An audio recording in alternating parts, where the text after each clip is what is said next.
कल हम लोगों ने स्टार्ट किया था president of India, the executives of the union as well as है ना, एग्जीक्यूटिव्स के बारे में हम लोग बात कर रहे थे और उसमें प्रेसिडेंट के बारे में हमने बात करी थी कि हाउ जो है प्रेसिडेंट इज इलेक्टेड, कैसे उनका चुनाव होता है, क्या उनका कार्यकलाप होता है, क्या उनकी शक्तियां होती है। हम उसी बारे में डिस्कस कर रहे थे, उनकी अपॉइंटिंग पावर्स क्या क्या होती हैं, वो किन किन को नियुक्त कर सकते हैं। थोड़ा सा मैं रिवाइज कर लेता हूँ 1-2 मिनट और उसके बाद फिर हम लोग, जैसे हम लोगों ने देखा था कि भाई वो प्राइम मिनिस्टर, उनका मंत्रिमंडल जो है, सुप्रीम कोर्ट के जजेस हैं, हाई कोर्ट के जजेस हैं, यूनियन पब्लिक सर्विस कमीशन जो अपना संघ लोक सेवा आयोग है, उसके चेयरमैन, उसके सदस्य, जो विभिन्न जो कमीशन होते हैं, चाहे वो SC/ST आयोग हो, चाहे वो OBC माइनॉरिटी के लिए बना हुआ हो, आपके कंट्रोलर ऑडिटर जनरल जो है भारत के, अटॉर्नी जनरल जिसको आप महान्यायवादी, भारत का फर्स्ट लॉ ऑफिसर जिसको कहते हैं, उन सभी की नियुक्तियों का काम जो है वो माननीय राष्ट्रपति जी करते हैं।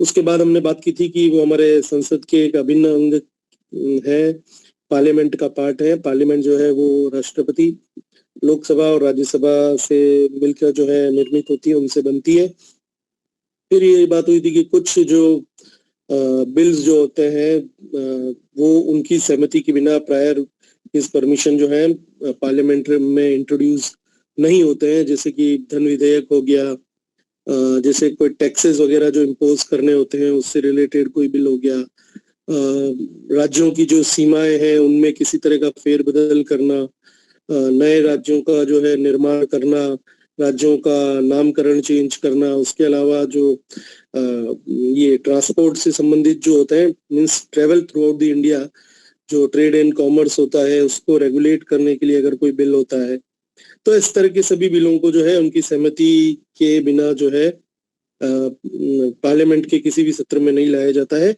और हम लोगों ने बात करी थी कि जो दोनों बिल्स हैं वो जो दोनों सदन जो पास कर देते हैं, उसके बाद जो है राष्ट्रपति जी के पास वो बिल जाता है और उसके बाद उनके हस्ताक्षर के बाद वो कानून बन के चला जाता है। ठीक है, अभी उसके अलावा जो है हम लोग बात करते हैं कि लास्ट टॉपिक जो हमने जहाँ कंक्लूड किया था कि उनकी कुछ क्षमादान की शक्तियां होती है ना, क्षमादान कर सकते हैं वो कुछ मामलों में।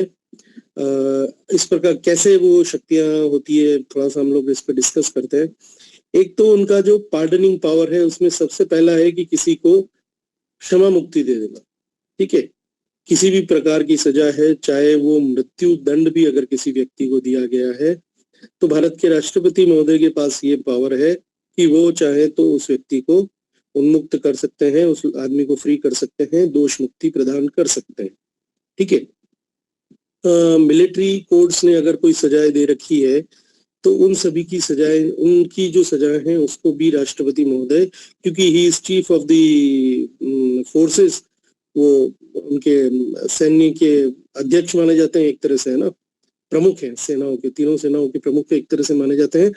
तो वो जो है सैन्य कोड के द्वारा दी गई जो है सजाएं, उनको भी वो माफी दे सकते हैं। उसके अलावा जैसे एक पनिशमेंट से दूसरी पनिशमेंट दे सकते हैं, जैसे किसी को मृत्यु दंड है और उसको वो जो है आजीवन कारावास में कन्वर्ट कर सकते हैं। वो चाहे तो मृत्यु दंड को जो है 10 साल की सर्विस में, 10 साल की जो सजा है उसमें कन्वर्ट कर सकते हैं। वो चाहे तो कुछ समय के लिए किसी सजा को सस्पेंड कर सकते हैं। ठीक है, या हमेशा के लिए किसी सजा को सस्पेंड कर सकते हैं। जैसे कोई गर्भवती महिला है फॉर एग्जाम्पल, है ना, उसको कोई सजा दी गई है, तो भाई जब तक उसके डिलीवरी नहीं हो जाती, जब तक वो नॉर्मल उसमें नहीं आ जाती, तब तक वो उस सजा को सस्पेंड भी कर सकते हैं। वो चाहे तो सजा की अवधि में भी कमी कर सकते हैं। वो चाहे तो भाई कि अगर कोई किसी को 15 साल 14 साल सजा दी गई है, 12 साल सजा दी गई है, तो उसको जो है वो मतलब नेचर ऑफ पनिशमेंट तो वही रहेगा जैसे किसी को रिगरस इम्प्रिजनमेंट होता है, मीन्स जो सख्त कारावास जो होता है वो अगर दिया गया है, सश्रम कारावास है, तो उसी सश्रम कारावास की जो अवधि है वो घटा के कम भी कर सकते हैं, या फिर सश्रम कारावास को सिंपल कारावास के अंदर भी बदल सकते हैं। ये राष्ट्रपति महोदय की माफी की जो होती हैं पावर्स होती हैं। यहाँ पे आप एक चीज ध्यान रखेंगे कि अगर राज्यपाल से अगर आप कंपेयर करेंगे इसको शक्तियां, तो इनमें से दो शक्तियां राज्यपाल महोदय के पास नहीं है। कौन सी नहीं है? एक तो वो मृत्यु दंड को जो माफी जो है, पार्डन जो करने वाली बात है। पार्डन का मतलब यहाँ पे मैं जो करता हूँ, क्षमादान देना, मतलब ये है कि उसकी सजा पूरी तरह से जीरो कर देना, है ना। तो मृत्यु दंड को क्षमा करने का अधिकार एक तो राज्यपाल महोदय के पास नहीं होता, पूरी तरह से फ्री नहीं कर सकते वो उसको, ठीक है। दूसरी बात है कि जो सैन्य जो कोर्ट्स की जो हमने बात की थी, जो राष्ट्रपति जी के पास पावर है, that power is not available to the governor. उसमें जो है राज्यपाल किसी तरह से कोई वो नहीं कर सकते, ठीक है। इसके अलावा एक पूर्ण सूत्रकार का हमारे यहाँ पे है versus government of Andhra Pradesh, है ना। पूर्ण सूत्रधार आप लोगों को मिल जाएगा। इस केस के अंदर क्या हुआ था बेसिकली, थोड़ा सा वैसे फैक्ट्स बताने की जरूरत नहीं, लेकिन थोड़ा सा हम डिस्कस कर लेते हैं कि किसी को 10 साल की सजा दी गई थी और उस सजा को जो है राज्यपाल ने जो है कम कर दी थी और माफ कर दिया था उस व्यक्ति को।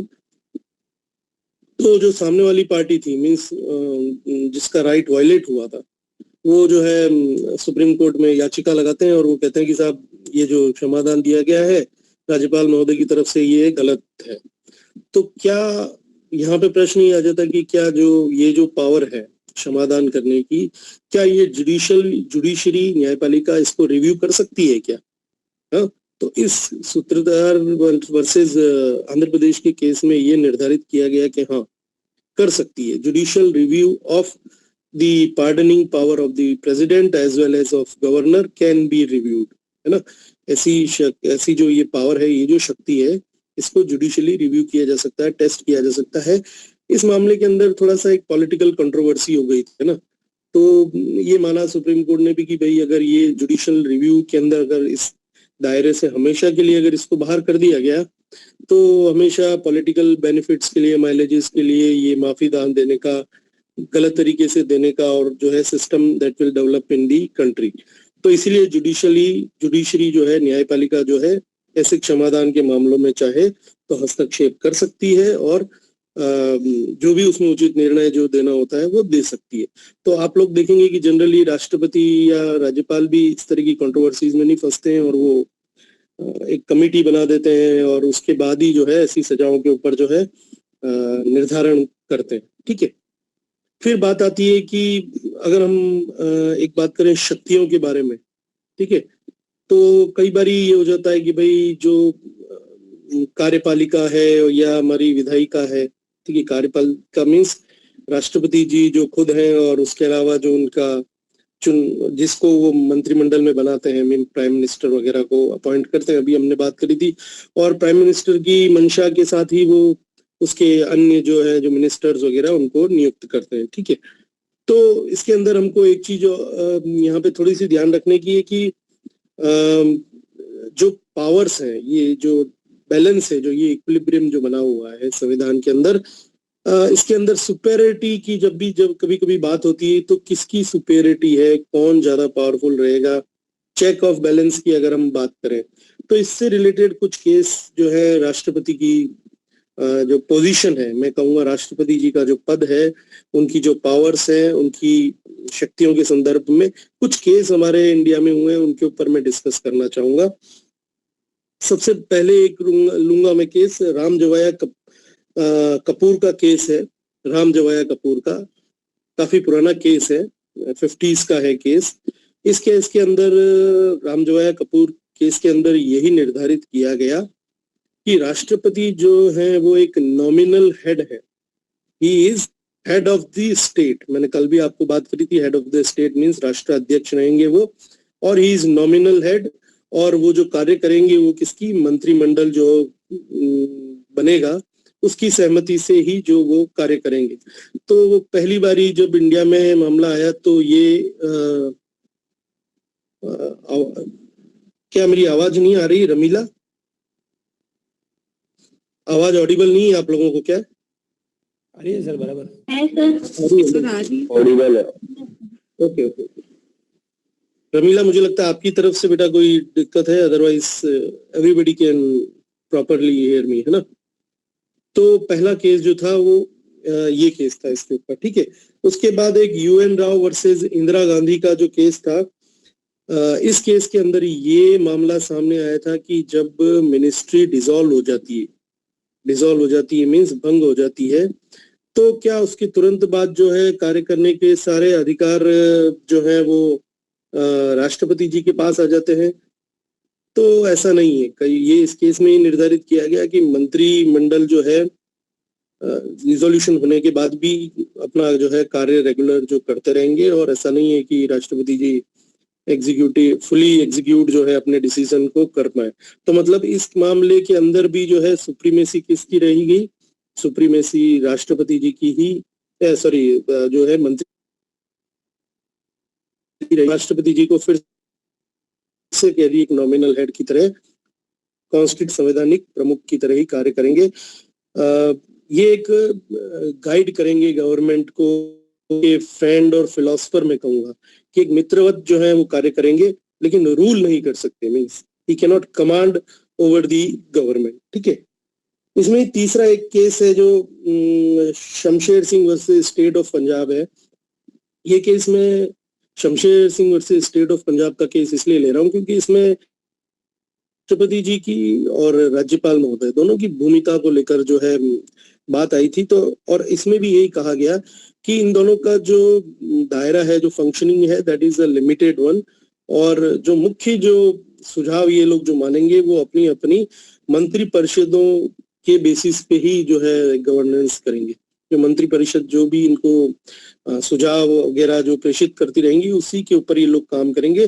तो इस मामले में ये डिसाइड किया गया कि न तो राष्ट्रपति जी और न ही राज्यपाल महोदय जो फुली इसको एग्जीक्यूट कर पाते हैं, ठीक है।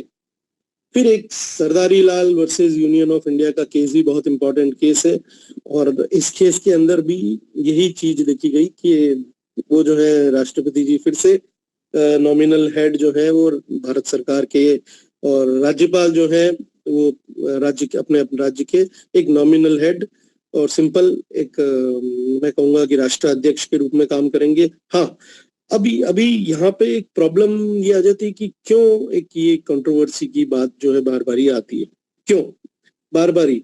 तो इसके पीछे के थोड़ा सा मैं बैकग्राउंड डिस्कस कर लूं तो होता क्या था कि संविधान का जो 42वां संशोधन था, थोड़ा सा इस चीज पे ध्यान देंगे। 42वां जो संशोधन था, उस संशोधन के अंदर इंदिरा गांधी जी की उस टाइम में गवर्नमेंट थी, इमरजेंसी का पीरियड था उस समय। तो 42वां जो संशोधन था, जिसको मिनी संविधान भी हमारे यहाँ कहा जाता है, क्योंकि उसके अंदर बहुत सारी चीजें जो है मान ली गई थी, बहुत सारी चीजें उसके अंदर जो है अमेंडमेंट्स किए गए थे, संशोधन किए गए थे।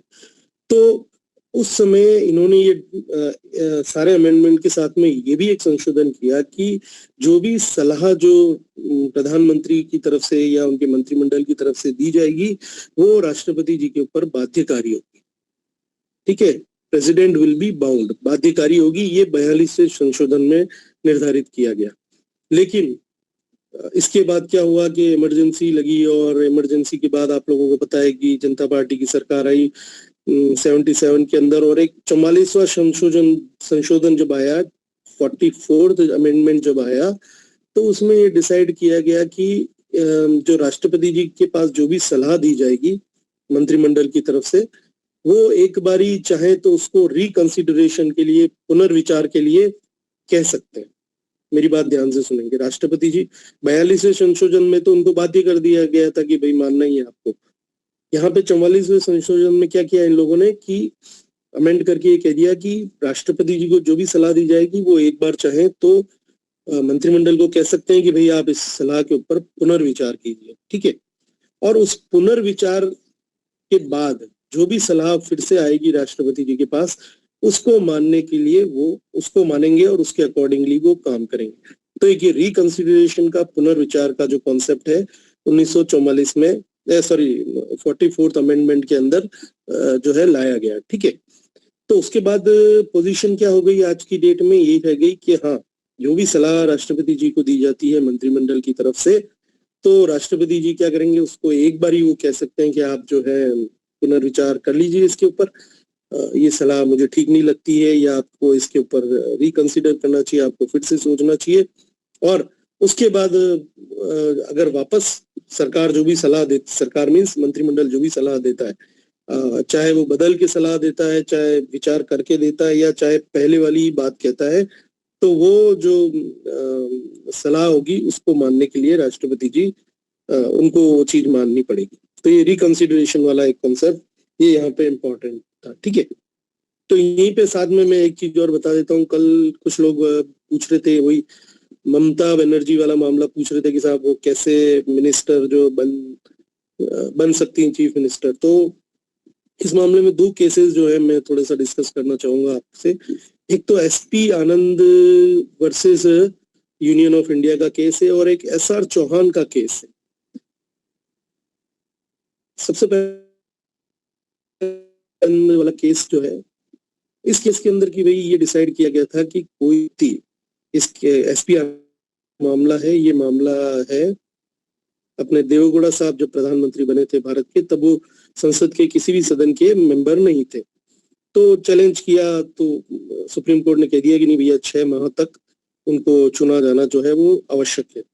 6 महीने के अंदर अगर वो चुन के आ जाते हैं तो वो अपने पद पर रहेंगे, ठीक है। ये वाला मामला जो था SR Anand versus union of India का मामला है, ठीक है। इसके बाद ही एक मामला फिर से आता है, SR Chauhan versus state of Punjab का मामला। ये मामला क्या है? ये मामला ये है कि भाई 6 महीने किसी को आपने मिनिस्टर बना दिया, चीफ मिनिस्टर बना दिया। यहाँ पे चीफ मिनिस्टर बनाया जाए चाहे मिनिस्टर बनाया जाए, one and the same thing, ठीक है। तो आपने किसी को मिनिस्टर बना दिया, चीफ मिनिस्टर बना दिया, और अगर 6 महीने के अंदर वो चुनकर नहीं आया, तो क्या फिर से आप उसको अपॉइंट कर दोगे एज ए मिनिस्टर और चीफ मिनिस्टर, और फिर वो 6 महीने के लिए क्या वो एलिजिबल हो जाएगा? तो सुप्रीम कोर्ट ने कह दिया एसआर चौहान वर्सेस पंजाब के मामले में कि नहीं साहब, ये चीज गलत है। ये टेंडेंसी जो है, ये जो ट्रेंड है, this is a wrong setup, है ना। ये पंजाब का मामला था, जब बेअंत सिंह जी के जो सुपुत्र थे उनको बना दिया गया था चीफ मिनिस्टर, उन्होंने शपथ ले ली थी, और उसके बाद जब वापस हो गए थे तो उन्होंने फिर से चुनाव जब लड़े तो फिर डिफीट खा गए और हार गए, ठीक है। तो ममता बनर्जी को भी अगर 6 महीने में अगर वो चुन के नहीं आती हैं, तो फिर उनको इस्तीफा जो है वो देना पड़ जाएगा, ठीक है। क्योंकि ये tradition it can not be continued for long time, means इसको यूं नहीं कि एक ग्रांटेड मान के, और इसको वरना क्या होगा कि हर बारी 6 महीने के लिए एक्सटेंड कर दिया जाएगा, ठीक है। So this is the settled position at present. क्योंकि ये थोड़ा अभी करंट का टॉपिक भी है, तो आई थॉट कि हम लोग इसको डिस्कस कर लेंगे, ठीक है। फिर एग्जीक्यूटिव की ही बात अगर हम करें तो ये सारी राष्ट्रपति जी की बातें थी। उसके बाद मैं आता हूँ प्रधानमंत्री के ऊपर। प्रधानमंत्री जी के बारे में जैसे आर्टिकल 74 जो है वो कहता है कि साहब राष्ट्रपति को सलाह देने के लिए, उनको उनके कार्य करने के लिए जो है एक मंत्रिमंडल होगा, और जिसके प्रमुख, उसके जिसके हेड जो होंगे वो प्रधानमंत्री रहेंगे, ठीक है।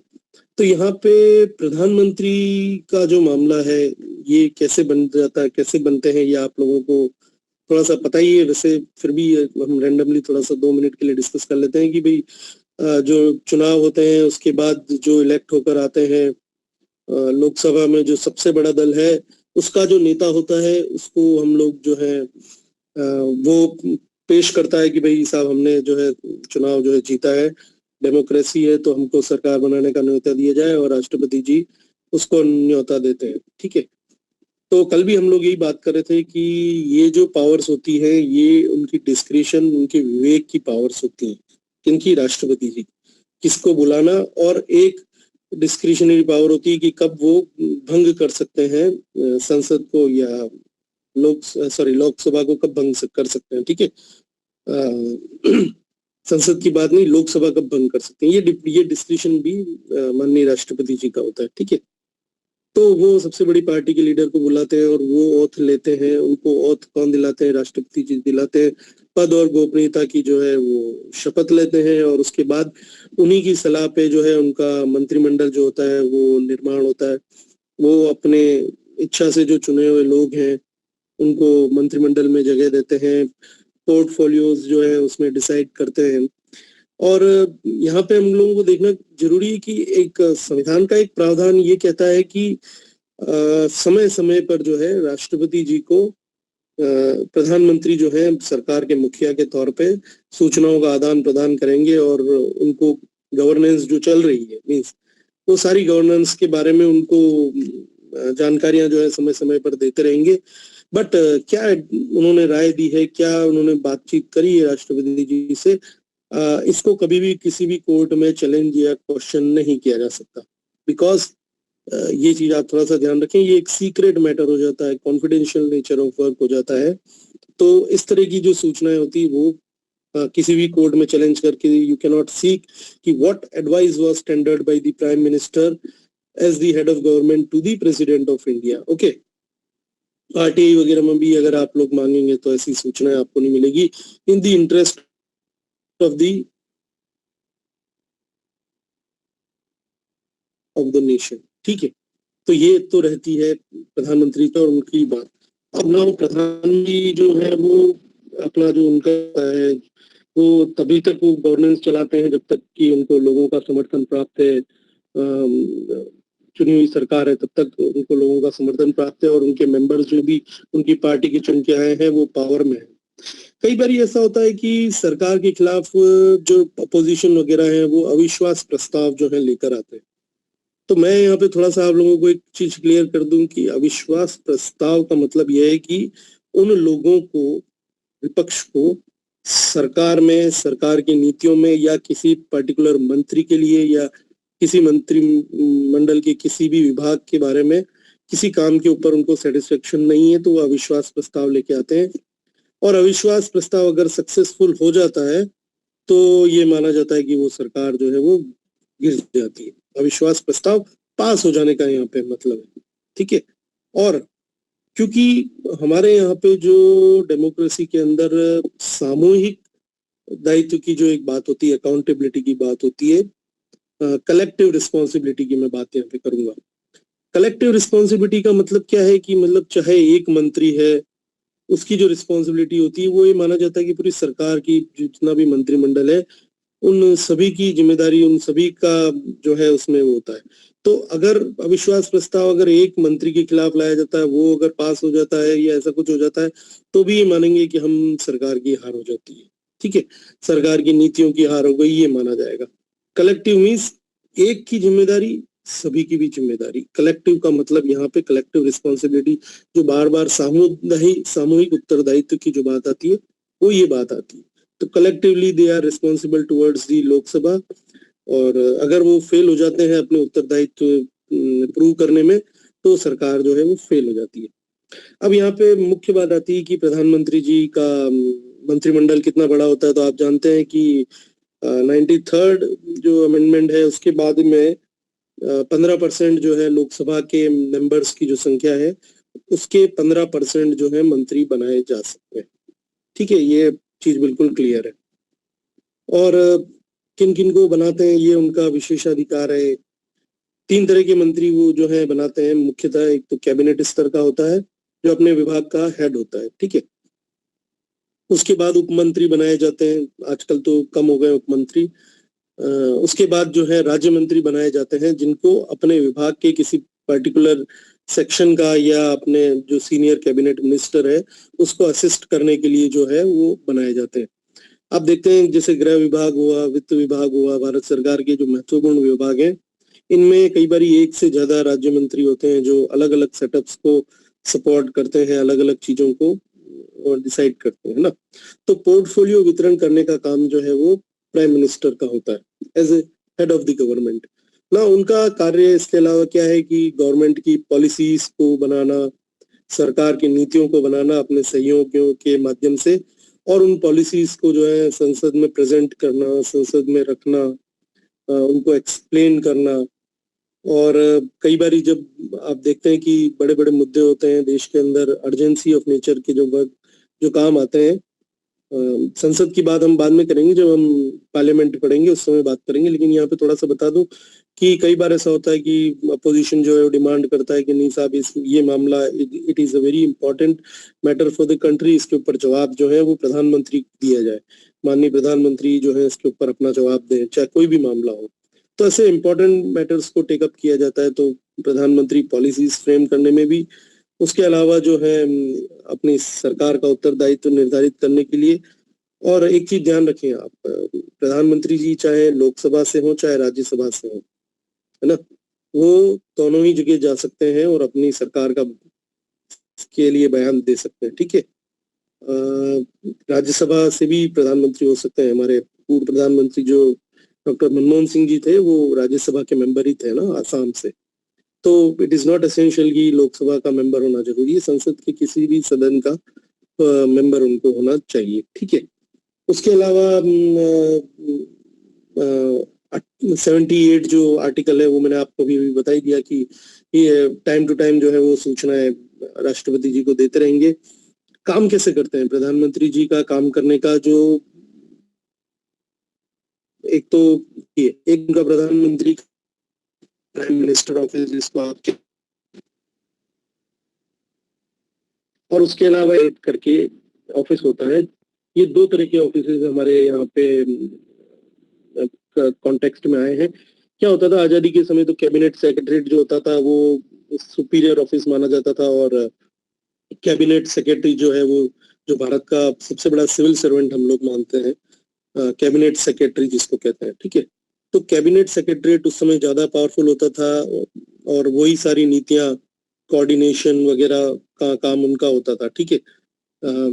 क्या क्या मामले हैं, मंत्रिमंडल की बैठकों में कौन कौन से मामले लाए जाएंगे, किन के ऊपर डिस्कशन होगा, ये सारे एजेंडाज वगैरह बनाने का काम किसका होता है, हमेशा कैबिनेट सेक्रेटरीट का काम होता था, केंद्रीय सचिवालय।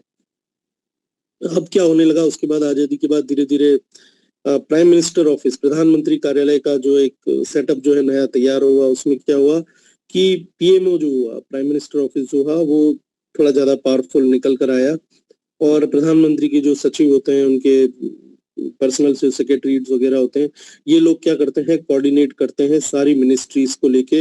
हर मिनिस्ट्रीज के ऊपर ऑफिसर्स लगाए जाते हैं जो इनसे डीलिंग करते हैं, इनसे कोऑर्डिनेशन करते हैं, इनसे सुझाव मांगते हैं, अपनी अपनी पॉलिसीज देखते हैं। और उसके अलावा लिंक्ड ऑफिसर्स होते हैं, हर विभाग के लिए लिंक ऑफिसर होते हैं। और इस प्रकार से जो है प्रधानमंत्री जी जो अपना जो सेटअप है वो करते हैं। और ये जो प्राइम मिनिस्टर ऑफिस, प्रधानमंत्री कार्यालय जो है, इसका एक लिंक किससे बना रहता है, सभी विभागों से, सभी मंत्रियों से, उनके उनके मंत्रियों के जो पीए वगैरह होते हैं उनसे इनका कोऑर्डिनेशन रहता है। और इस तरह से प्रधानमंत्री अपना सेटअप जो है वो चलाते रहते हैं, ठीक है। ये थोड़ी सी बात जो है प्रधानमंत्री के ऊपर थी। और भारत का जो संदर्भ है उसमें अगर देखा जाए, हम लोग क्या देखते हैं, हमारी जो प्रणाली है वो ब्रिटिश प्रणाली है। आप लोग जानते हैं कि वहां पे भी किंग क्वीन जो है वो कॉन्स्टिट्यूशनल हेड है। और उसके बाद जो है ये हमारे यहाँ पे भी कॉन्स्टिट्यूशनल हेड राष्ट्रपति है। उसके अलावा वहां भी प्रधानमंत्री, और हमारे यहाँ भी प्रधानमंत्री है, जो जो मैंने आपको अभी भी डिस्कस किया कि सामूहिक उत्तरदायित्व वाली टेंडेंसी से चलते हैं, और इस तरह से सरकारें हमारी यहाँ पे काम करती है।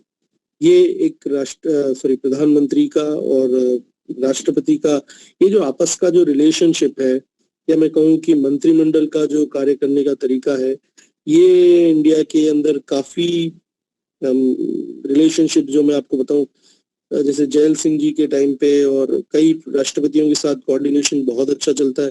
कईयों के साथ जो है कोऑर्डिनेशन नहीं रहते हैं। ये this is the art of the democracy of India. लेकिन हाँ, ऑलवेज आप ये चीज ध्यान रखेंगे कि जैसे मैंने आपको बताया, 44वां जो संशोधन था उसके बाद हमेशा जो टेंडेंसी जो सरकार प्रेसिडेंट को जो सुझाव देने की है, उसमें प्रिवेल हमेशा कौन करेंगे, भारत के प्रधानमंत्री या उनका मंत्रिमंडल जो भी सुझाव देगा वही हमेशा प्रिवेल करेगा। This is how the president और प्राइम मिनिस्टर का जो वर्किंग इस तरह से चला जाएगा, ठीक है। आप लोग चाहें तो मैं कंटिन्यू करूंगा, और अगर आपको लगता है कि ज्यादा हो जाएगा तो आज हम स्टॉप करके फिर नेक्स्ट उसमें हम लोग जो है नेक्स्ट टॉपिक ले। अगर आप लोगों को कोई प्रॉब्लम नहीं है तो we can start with the संसद का जो है, हम उससे स्टार्ट कर सकते हैं। General I want to know कि हम लोग कंटिन्यू करें Sir, या in collective responsibility, हाँ बेटा sir, principle of collective responsibility एक बार और समझा दें। प्रिंसिपल ऑफ कलेक्टिव रिस्पॉन्सिबिलिटी का मतलब यहाँ पे यही होता है कि एक व्यक्ति जो कार्य कर रहा है वो ये माना जाता है, एक मंत्री जो कार्य कर रहा है वो ये माना जाता है कि वो पूरा मंत्रिमंडल वो कार्य किया जा रहा है। जो भी नीति, फॉर एग्जांपल कोई डिपार्टमेंट या कोई विभाग किसी मंत्री को अलोकेटेड है और वो कोई पॉलिसी लेकर आते हैं कि साहब ये पॉलिसी मेरे विभाग से संबंधित है।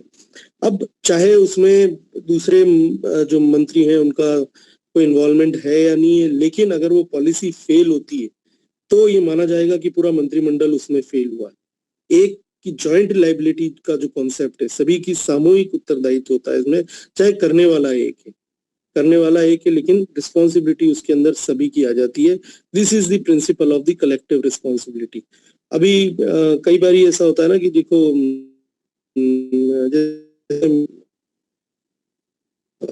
विश्वास प्रस्ताव जब लाया जाता है तो उसमें ये कि एक किसी पर्टिकुलर पॉलिसी के ऊपर कंसेंसस बन पाता पक्ष और पक्ष के अंदर, तो उस पर्टिकुलर विभाग के लिए जो है अविश्वास प्रस्ताव लाया जाता है। दैट मीन्स कि अविश्वास तो उस पर्टिकुलर विभाग के लिए और उस पर्टिकुलर मिनिस्टर के लिए, लेकिन अगर वो पास हो जाता है तो मीन्स सारी सरकार जो है वो गिर जाती है, सरकार गिर जाती है। So this is the collective responsibility, principle of collective responsibility, where act was done by one person, policy is framed by one particular ministry or department, but the responsibility is fixed to against all of the members of the ministry. This is the principle of the collective responsibility. एक करे तो ये माना जाएगा कि सभी ने किया। जी सर, थैंक यू। और किसी का कोई जेन्युइन प्रश्न, देखिए क्योंकि संविधान है तो कई लोगों के अपने अपने दिमाग में टेम्परामेंट चलते हैं, हम लोग कई बार ये बहुत कुछ सोच लेते हैं, but constitution has to be run from this spirit. तो आगे बढ़े या आज के लिए इतना ही कंक्लूड करें? एटलीस्ट मुझे इतना बता दें आप लोग। तो आप राष्ट्रपति और प्रधानमंत्री जी को इनको अच्छे से पढ़ लें और फिर नेक्स्ट क्लास जो हम टेकअप करेंगे उसके अंदर हम जो है संसद का स्वरूप लेंगे। संसद क्या है, लोकसभा लेंगे हम, अब राज्यसभा लेंगे। जो Rajya Sabha will be the upper house और Lok Sabha will be the lower house. कितनी उनकी संख्या है, कितने मेंबर्स हैं, किस तरह से चुनाव होते हैं, कैसे मेंबर्स सेलेक्ट होकर आते हैं और उनकी जो शक्तियां हैं, क्या उनके विशेषाधिकार हैं, क्या प्रिविलेज है, ऑफिस ऑफ प्रॉफिट क्या होता है। ठीक है, ये सारे जो कॉमन जो वर्ड्स हैं, कॉमन जो टर्मिनोलॉजीज हैं या जो कॉमन कॉन्सेप्ट्स हैं, इसके ऊपर हम लोग डिस्कस करेंगे। ठीक है, थैंक यू वेरी मच। मेरा काफी बेसिक सा सवाल है सर, मेरे को कंफ्यूजन होता है, ये काउंसिल ऑफ मिनिस्टर्स और कैबिनेट मिनिस्टर क्या होते हैं? देखिए, मंत्री परिषद जो होती है वो मंत्री परिषद जो आप कहते हो काउंसिल ऑफ मिनिस्टर, मंत्री परिषद मीन्स जितने भी मिनिस्टर्स चाहे वो राज्य में चाहे वो केंद्र में जो है उन्होंने बनाए हुए हैं प्रधानमंत्री जी ने, उसको हम ग्रुप ऑफ मिनिस्टर्स को आप लोग हमेशा कहेंगे मंत्री परिषद। ठीक है, इसकी कैटेगरी होती है। इसकी कैटेगरी क्या होती है? जैसे कैबिनेट मिनिस्टर जो होते हैं वो फर्स्ट मिनिस्टर्स होते हैं, मीन्स हेड होते हैं वो अपने अपने विभागों के। हमेशा एक दिन ध्यान रखेंगे, और ये कई बारी 10 हो सकते हैं, 15 हो सकते हैं, 20 हो सकते हैं, है ना। जो इम्पोर्टेंट पोर्टफोलियोज को डिस्कस करते हैं वो कैबिनेट मिनिस्टर्स होते हैं। उसके अलावा उनके नीचे जो है वो राज्य मंत्री आ जाते हैं। तो राज्य मंत्री में जैसे मैंने आपको अभी भी डिस्कस भी किया था कि एक विभाग के 3, कई बार जैसे हमारे वित्त विभाग में 2 या 3 राज्य मंत्री हैं, उनको कैबिनेट मिनिस्टर्स को असिस्ट करने के लिए। ठीक है, तो जब आप कहेंगे कि प्रधानमंत्री जी की मंत्री परिषद की बैठक हो रही है, तो मीन्स कि जितने भी मिनिस्टर्स हैं, फॉर एग्जाम्पल जितने भी मिनिस्टर्स मीन्स कैबिनेट मिनिस्टर्स भी और उनके साथ में उनके जो राज्य मंत्री हैं, प्रधानमंत्री जी उनकी बैठक ले रहे हैं। और जब ये कहा जाता है कि प्रधानमंत्री या ये हमने चीफ मिनिस्टर जो है कैबिनेट की बैठक ले रहे हैं, तो means those who have assigned with the responsibility with the cabinet ministers. और आप ये कब देखेंगे? जब शपथ ग्रहण होता है तो आप देखेंगे कि सबसे पहले कैबिनेट मिनिस्टर्स को शपथ दिलाई जाती है। आप इसको ऐसे समझ सकते हैं कि जो प्रिंसिपल है, ठीक है, एक स्कूल का प्रिंसिपल है, उसके नीचे जो आप मानते हैं कि वाइस प्रिंसिपल है, ठीक है, उसके नीचे जो है फिर दूसरे जो टीचर्स होते हैं। तो अगर कहते हैं कि साहब वाइस प्रिंसिपल के साथ मीटिंग लेंगे तो वाइस प्रिंसिपल ही रहेगा, और आप कहेंगे सारे टीचर्स के साथ मीटिंग लेंगे तो सारे। तो ये जब मंत्री परिषद है तो मतलब सारे मिनिस्टर, और कैबिनेट मीन्स वो जो अपने अपने विभागों को टॉप कर रहे हैं, जो हेड कर रहे हैं। तो यहाँ पे इनकी चेन कैसे बनी होती है, सबसे ऊपर हर विभाग के अंदर कैबिनेट मिनिस्टर होता है, और उसकी सहायता के लिए कई बार 2 या 3 जितनी जरूरत होती है उसके हिसाब से राज्य मंत्री बनाए जाते हैं, ठीक है।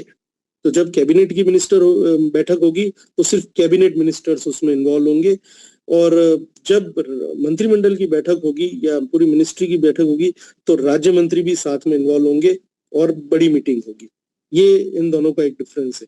तो कैबिनेट मिनिस्टर्स हेड होते हैं अपने अपने विभागों के, और 10 या 15 12 जो होते हैं, और ये होते हैं those who are in close contact or who are with the prime minister और द चीफ मिनिस्टर। उनके प्रमुख जो होते हैं उनमें कैबिनेट मिनिस्टर्स आते हैं, ठीक है। ये एक बात होती है। समझ में आया आपको? Yes sir, thank you.